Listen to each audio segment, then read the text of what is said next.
అందరికీ నమస్కారం అండి. ఈరోజు మనం 1992వ సంవత్సరంలోని చందమామ కథల పుస్తకంలోని అందమైన మనసు అనే కథ గురించి చెప్పుకుందాం.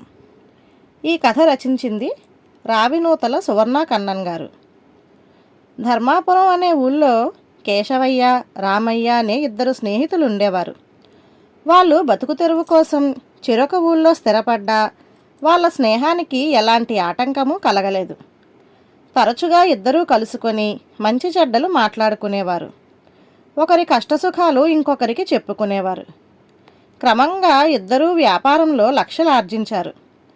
కేశవయ్య కొడుకు విద్యాధరుడు, రామయ్య కూతురు మందాకిని పెళ్ళీడు వాళ్ళయ్యారు.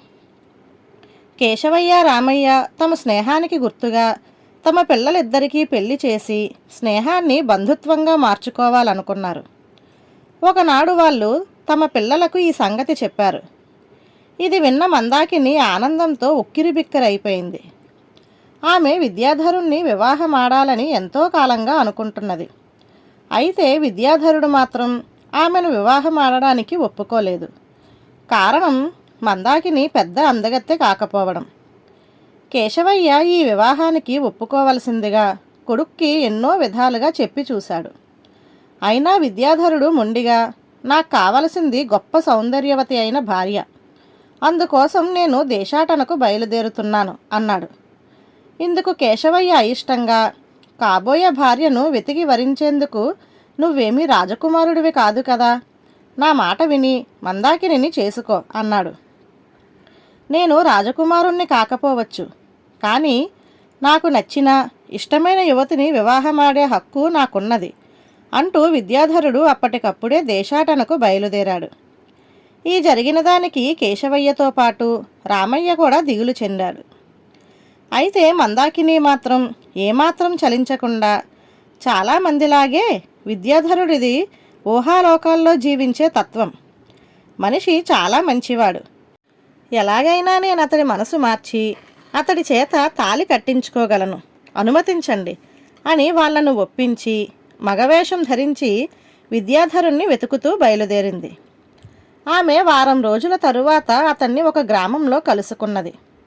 మగవేషంలో ఉన్న మందాకిని గుర్తించని విద్యాధరుడు ఆమెతో తాను దేశాటనకు బయలుదేరిన కారణం చెప్పి, 6 సరే, 6 సంవత్సరాల పాటు ఇలా ఊళ్ళు పట్టుకు తిరగవలసిన పరిస్థితి ఎదురైనా సరే, లోకంలో అత్యంత సౌందర్యవతి అయిన అమ్మాయిని తప్ప నేను మరొకరిని పెళ్లాడదలచలేదు.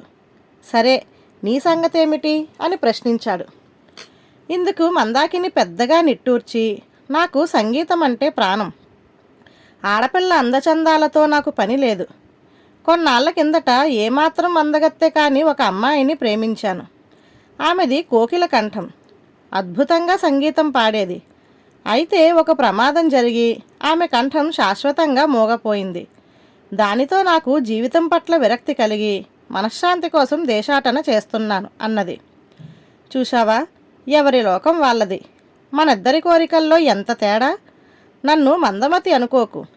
నేను పెళ్లాడబోయే యువతి రంభ, ఊర్వశి లాంటి అతిలోక సుందరి అయి ఉండాలి. కంఠస్వరం కాకి గుడ్లగోబల కన్నా వికృతంగా కఠోరంగా ఉన్నా పర్వాలేదు అన్నాడు విద్యాధరుడు. అలా ముందే చెప్పావు కాదేం అంటూ మందాకిని 1-2 క్షణాలు ఆలోచిస్తూ ఊరుకొని తరువాత, గుర్తుకొచ్చింది.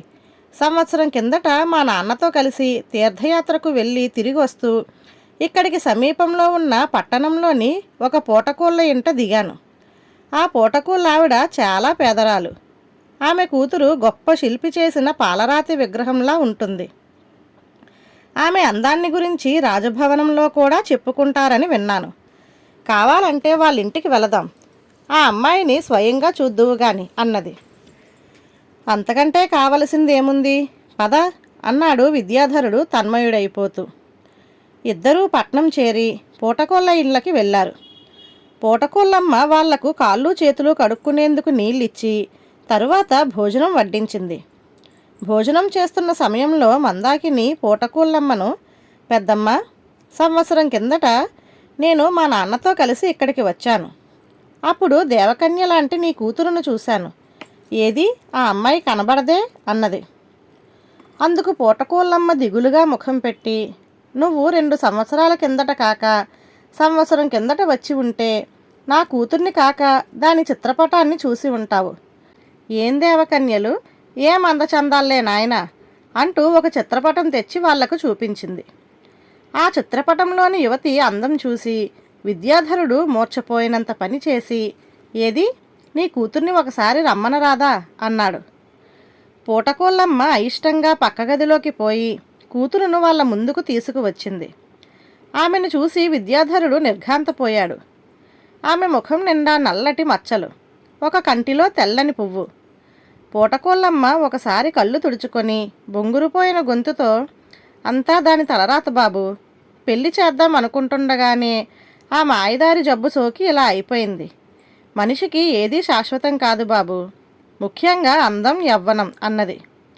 ఆ మాటలు విన్న విద్యాధరుడికి తననెవరో గట్టిగా కొరడాతో వీపు మీద కొట్టినట్టయింది. అతడు ఆలోచనలో పడ్డాడు. దేవకన్య లాంటి అమ్మాయిని చేసుకున్న ఆవిడ అందం శాశ్వతంగా అలాగే ఉంటుందని నమ్మకమేమిటి? అందుకు ప్రత్యక్ష సాక్ష్యం పూటకోళ్ళమ్మ కూతురు. మందాకిని అందగత్తె కాకపోయినా ఆమెది అందమైన మనసు. ఇంట్లో స్వచ్ఛమైన వెన్న ఉంచుకొని వీధి దుకాణంలోని నెయ్యి కోసం పరుగులు తీసేవాడిలా తాను ప్రవర్తించాడు. సుగంధ పుష్పం లాంటి మందాకిని కాదని అందం అంటూ తంగేడు పూల కోసం ఆరాటపడుతున్న మూర్ఖుడు తను. విద్యాధరుడు భోజనం చెయ్యకుండానే లేచి పూటకోళ్ళమ్మకు డబ్బులిచ్చి, మందాకినితో మనిద్దరం స్నేహితులమో బాటసారులమో నాకు తెలియదు, ఏదో కొన్నాళ్ల పాటు కలిసి తిరిగాం. ఇన్నాళ్లకు నా కళ్ళు తెరుచుకున్నాయి. ఇంటికి పోయి అందమైన మనసు గల అమ్మాయిని పెళ్ళాడబోతున్నాను. ఇక ఒంటరిగా నీ కోకిల కంఠాన్ని వెతికి పట్టుకో అని బయలుదేరాడు.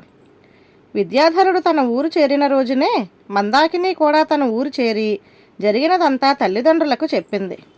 వాళ్లకు కలిగిన ఆనందం అంతా ఇంతా కాదు. ధన్యవాదాలు.